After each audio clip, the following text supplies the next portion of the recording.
Indo British advanced pain clinic నొప్పి మాయం surgery దూరం ఫర్ అపాయింట్మెంట్స్ 9155515563. నమస్తే, welcome to iDream. It's me Anusha Komal. ఇవాళ మన గెస్ట్ సామాజికవేత్త అడ్వకేట్ సుభాష్ని గారు ఉన్నారు. వారితో మాట్లాడదాం. నమస్తే మేడం. నమస్తే అండి. గత కొన్ని రోజులుగా న్యూస్లో మనం చూస్తున్నాం, ఒక పోలీస్ డిపార్ట్మెంట్లో ట్రయాంగిల్ లవ్ స్టోరీ విషాదకరంగా విషాదాంతమైంది వాళ్ళ స్టోరీ కూడా. సో వ్యక్తి ఎవరైతే ఎస్ఐ ఉన్నారో ఆయన ఆల్రెడీ భార్య పిల్లలు ఉన్న వ్యక్తి, ఇంకొక ఆవిడ డైవర్స్ తీసుకున్న వ్యక్తి, ఇందులో ఇంకొక వ్యక్తి ఇన్వాల్వ్ అవ్వడం. అంటే మనం సాధారణ ప్రజల్లో మనం ఇలాంటి రిలేషన్షిప్స్ అవి సాడ్ ఎండింగ్స్ చూస్తూ ఉంటాం. బట్ ఒక బాధ్యతాయుతమైన పదవిలో ఉండి ఒక సమాజాన్ని ఇన్స్పైర్ కానీ ఎఫెక్ట్ చేసే విధమైన పొజిషన్లో ఉన్న వాళ్ళు కూడా దీనికి బాధితులుగా అంటే నిలబడుతున్నారు. అంటే మనం ఎలా చూడాలి ఈ రిలేషన్షిప్స్ని? ఇందులో అంటే తలుచుకుంటే ఇలాంటి సంఘటనలు ఎక్కువ స్థాయిలలో యూత్ని అయినా కానీ వివాహం చేసుకునే వ్యక్తులైనా ప్రేమించే వ్యక్తులని భయభ్రాంతులకు గురి చేసే సంఘటనలు ఇవి. అవును, ఎందుకంటే బాధ్యతయుతమైన పొజిషనే కాదు, చాలా అంటే సమాజంలో చాలా కీలకమైన వ్యవహారాన్ని ఈ సమాజాన్ని తీర్చిదిద్దే లా అండ్ ఆర్డర్కి సంబంధించిన వ్యక్తుల యొక్క మరణం అది చాలా భయంకరమైనది. అవును, ఎందుకంటే ఒక సామాన్యుడికి ఏదైనా జరిగితేనే మనం చాలా ఫీల్ అయిపోతాము. అలాంటిది ఒక మరణమే అంటే suicide, 3 members at a time suicide అంటే మీరు చూడండి ఎంత పెద్ద భయంకరమైన ఇది. అందులో ఈ ఏరియాస్లలో మన దగ్గర ఇలాంటివి జరగడం అంటే అది చాలా భయంకరంగానే. అందులో పోలీస్ దాంట్లో ఇంతకుముందు కూడా ఒక ఇన్సిడెంట్ కూడా ఒక మహిళని ప్రేమించుకున్నారని వాళ్ళు చంపేసిండ్రు, ప్రేమించి పెళ్లి చేసుకున్నారని. అందరు కానిస్టేబుల్ అంటే ఒక పోలీస్ అంటే మనకు ఒకలాంటి ఫీల్, అంటే చాలా అంటే మనకు ఎంతో బలంగా ఉంటుంది, సమాజానికి బలంగా ఉండేదే పోలీస్ వ్యవస్థ. అవును, అలాంటిది ఒక ఎస్ఐ పొజిషన్లో ఉన్న వ్యక్తి ఆయన తప్పు చేసిండా లేదా అన్నది మనం ఒక కార్నర్లో తీసుకున్నాం ఒకవైపు. బట్ మరణించండు. ఇప్పుడు వాళ్ళు అంటే వాళ్ళ చుట్టాలు కానీ అతన్ని ఏ విధంగా ఒక అంటే ఏం నెగిటివ్లో ఆయనని తీసుకురావద్దు మీడియా దయచేసి, ఆయన చాలా మంచోడు అని చెప్తున్నారు. మరోవైపు వాళ్ళ భార్య గొడవ చేసుకొని వెళ్ళిపోయింది అన్నది మరోవైపు మనకు కనబడుతుంది. అంటే ఇక్కడ ఒక కానిస్టేబుల్ పొజిషన్లో ఉన్న ఒక విమెన్ ఏదైతే ఉన్నారో ఆమె డైవర్స్ అయి ఉన్నది. అంటే ఒక పోస్ట్ అక్కడ ఖాళీ ఉన్నది, హస్బెండ్ పోస్ట్ ఈజ్ వేకెంట్ అక్కడ. అదే క్రమంలో మళ్ళా అదే దాంట్లో పనిచేస్తున్న వ్యక్తి అక్కడే ఉన్నారు, కంప్యూటర్ ఆపరేటర్. మరి ఆ వ్యక్తి ఈ అమ్మాయి వీళ్ళు ముందు ఉన్నారు, ఎస్ఐ తర్వాత వచ్చాడు. వీళ్ళ పరిచయం ఎక్కువ అయ్యి ఉంటుంది నా దృష్టిలో. అయితే వీళ్ళ పరిచయాన్ని ఆయన వచ్చిన తర్వాత, ఎస్ఐ వచ్చిన తర్వాత ఎస్ఐకి పరిచయం అవ్వడం వల్ల మేబీ అది ఒక ట్రయాంగిల్ క్లాష్గా ఏర్పడ్డాయి. ఏది ఏమైనా నువ్వు ట్రయాంగిల్ అను యాంగిల్ ఏదైనా కానివ్వండి, సమాజానికి బాధ్యత, నీ నీ నీ యొక్క విధి నిర్వహణ అన్నది చాలా ఇంపార్టెంట్ పోలీస్కి. ఎస్పెషల్లీ ఆమె కానిస్టేబుల్ ఆయన లైఫ్లో ఉన్నా లేకున్నా భార్య ఉన్నదండి, భార్య బిడ్డ పిల్లలు ఉన్నారు అన్నది ఏర్పడుతుంది కదా.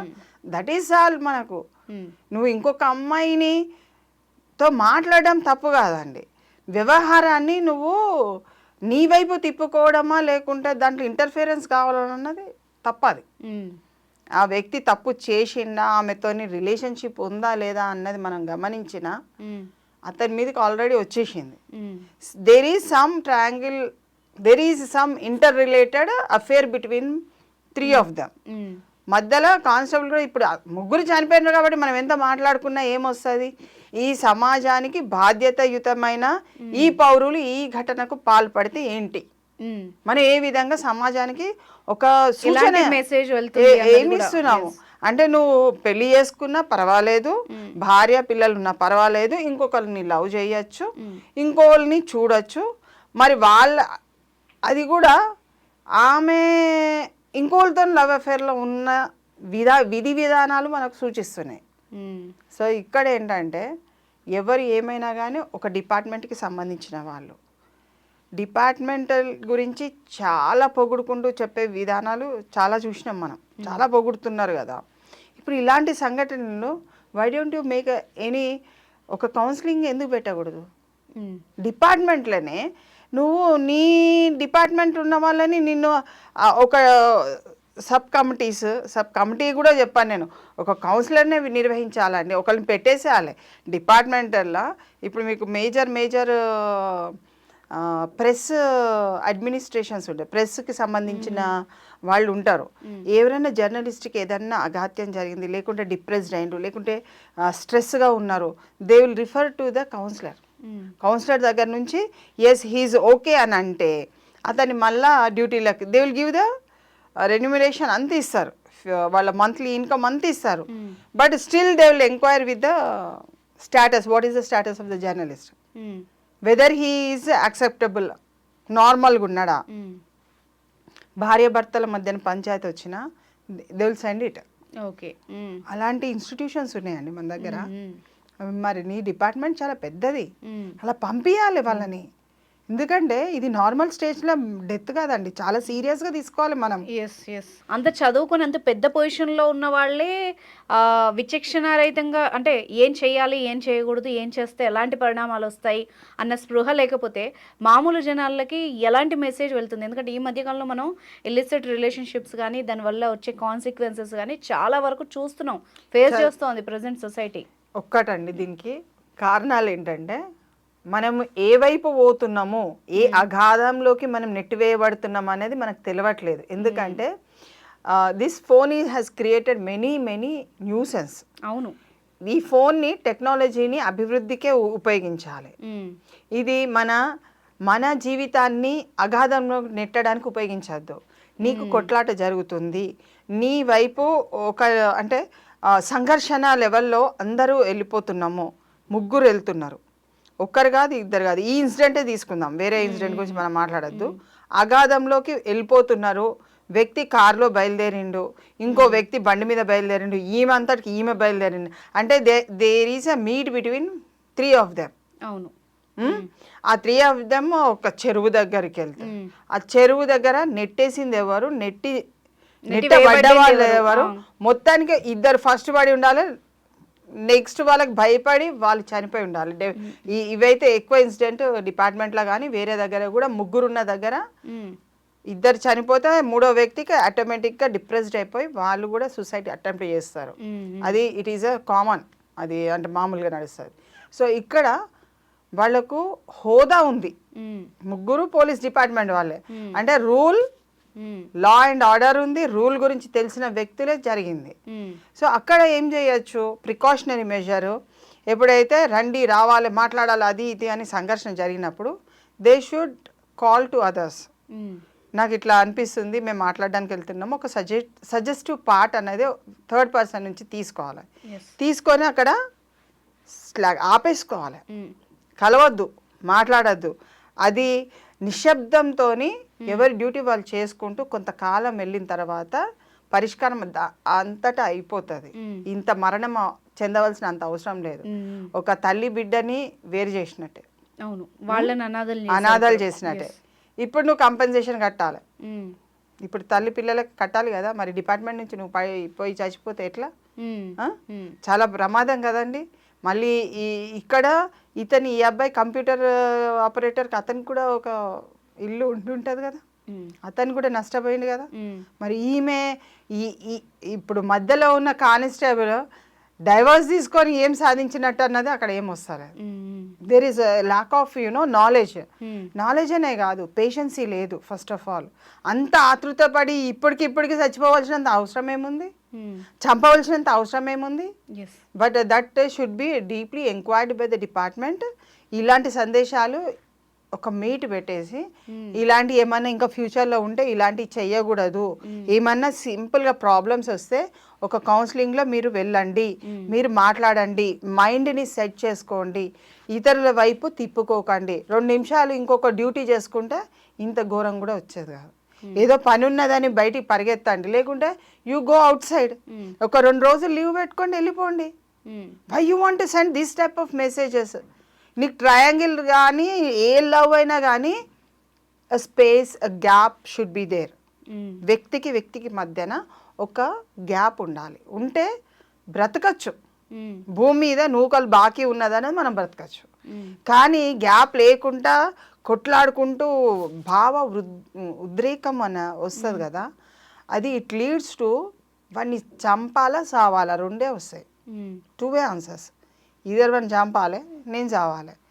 వీడు చచ్చిపోయినప్పుడు వాడు బతుకుండడం నేను బతుకున్నాను కదా అన్నది ఆడికి డౌట్ వస్తే ఆడు కూడా చచ్చిపోతాడు. ఉద్రేకంలో మనము ఏం చెయ్యలేము.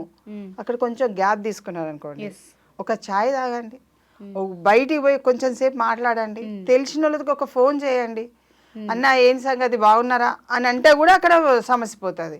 కానీ రిగరస్గా దాని మీద నేను మాట్లాడుకుంటా, నీ సంగతి చూస్తా నా సంగతి చూస్తా, మనం ముగ్గురం కలిసి మాట్లాడి అసలు తేల్చుకుందాం అసలు ఎవరెవరు కథ అన్నది కనుక తీసుకొస్తే ముగ్గురికి థ్రెట్టే. అది వీళ్ళ కేసే కాదు, అది ఒక పోలీసు వాళ్ళ కేసు కావచ్చు, ఇంకొక హయ్యర్ అఫీషియల్ కావచ్చు, సామాన్యుడే కావచ్చు, రాజకీయమే కావచ్చు. ముగ్గురు వ్యక్తుల మధ్య దగ్గర ఉన్న ఒక ట్రాజడీ లాంటి ప్రాబ్లమ్ని సొల్యూషన్గా ఒక స్పేస్ తీసుకొని దూరం వెళ్ళిపోవాలి. ఆ రోజు సంఘటన జరిగింది, ఇద్దరి మధ్యన గొడవైంది, గో బ్యాక్. ఆ రోజుకి వదిలిపెట్టండి ఆ సమస్యని. 2 రోజుల తర్వాత పెట్టుకోండి మళ్ళీ సమస్యని, మళ్ళీ ఇంకొక రోజు పెట్టుకోండి. కానీ ఫేజ్ వైజ్గా you divide the issue into phase wise, not life. సంఘటనని జీవితానికి ముడిపడి మరణించడం అన్నది అవివేకం. నీకు నీ దేశం గురించి నీ భక్తి లేదు. ఫస్ట్ ఆ ముగ్గురు వ్యక్తులకు కూడా దేశ భక్తి లేదు, తన గురించి భక్తి లేదు, తనంటే తను ఇష్టపడే వ్యక్తులు కాదు. నువ్వు చనిపోయినావు అంటే నిన్ను నువ్వు వదిలిపెట్టుకున్నట్టే, అంటే వేస్ట్ బిన్లో మనం వేసుకున్నట్టే, మనల్ని మనం వేస్ట్ బిన్నే. Live for the country. ఈ దేశానికి నేను ఏం చేయగలుగుతాను, ఏం చెయ్యాలి, ఏం చేసి చూపిస్తాను అన్నదే మనము సమాజానికి నేర్పించాలి. ఎప్పుడైతే తల్లిదండ్రులు పిల్లల్ని పుట్టగానే ఈ దేశం నీది, ఈ దేశం కోసం నువ్వు బతకాలి అని నేర్పించే తల్లిదండ్రులు, దేశం బాగుపడుతుంది.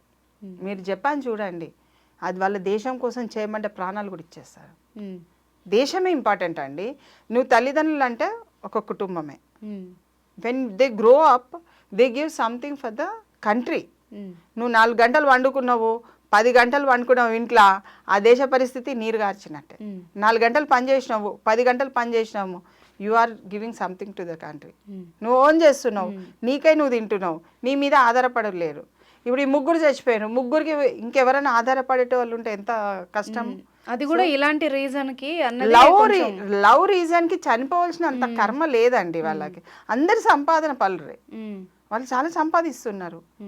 బయట వచ్చేది వస్తుంది రాంది తర్వాత విషయం. అంటే విషయం ఏంటంటే వీళ్ళు ఆ స్టేజ్ వరకు ఒక జాబ్ తెచ్చుకొని ఎంత మంచి పొజిషన్ లో ఉన్నారంటే కష్టపడి సక్సెస్ అయినట్టే. కానీ ఎంత చిన్న అంటే మనకి బయట నుండి చిన్నగా అనిపించవచ్చు, వాళ్ళకి పెద్దగా అనిపించవచ్చు, కానీ లేదు ఎక్స్పర్ట్ సలహా తీసుకుంటే మంచిది అయి ఉండేదేమో. ఎక్స్పర్ట్ కాదండి, స్పేస్ ఇవ్వండి. కొట్లాట అయింది ఇద్దరి మధ్యన, ఎవరైనా కానీ ఇద్దరి మధ్యన కానీ ముగ్గురు మధ్యన కానీ 10 మంది మధ్యన, ఆ రోజు వదిలిపెట్టి నెక్స్ట్ డేకి వెళ్ళండి, సమస్య పరిష్కారం అయిపోతుంది. అదే రోజు కావాలి, అదే నిమిషంలో కావాలి, అప్పుడే కావాలి అని అంటే మార్గాలు రిజల్ట్ ఇలా మరణమే శరణ్యం అయిపోతుంది. That is not. పబ్లిక్ అలా చూపించద్దండి. They are something, they are good for the సిటిజన్గా బతకాలి. అది మనం ఇచ్చే సన్మార్గమైన ఉద్దేశం. అంతేగాని ఇలా చేయకూడదు, ఇలాంటి దుస్థితి ఇంకెవరికి రావద్దని మనము మొక్కుకోవాలి ఆ దేవుణ్ణి. సమాజానికి కూడా, యువకులు కూడా ఎవరైనా ప్రేమించినట్టయితే దయచేసి you attend the free counsellings ఉన్నాయి, ఫ్రీ కౌన్సిలింగ్స్ ఉన్నాయి. ఆ కౌన్సిలింగ్స్ అటెండ్ కాండి. ఇక్కడ సేవా ఆర్గనైజేషన్, ఇలాంటి మానసిక సమస్యలు ఏ ఉన్నా కూడా ఫ్రీ కౌన్సిలింగ్స్ చాలా ఉన్నాయి, చాలా చేయలేని వాళ్ళకి. మీరు ఈ ఫోన్ ట్యాప్ చేస్తే మీ ఫ్రీ కౌన్సిలింగ్స్ దొరుకుతాయి. ఒక్క నిమిషమే, ఒక 5 నిమిషాలు స్పేర్ చేస్తే యువర్ లైఫ్ ఈస్ బ్యూటిఫుల్.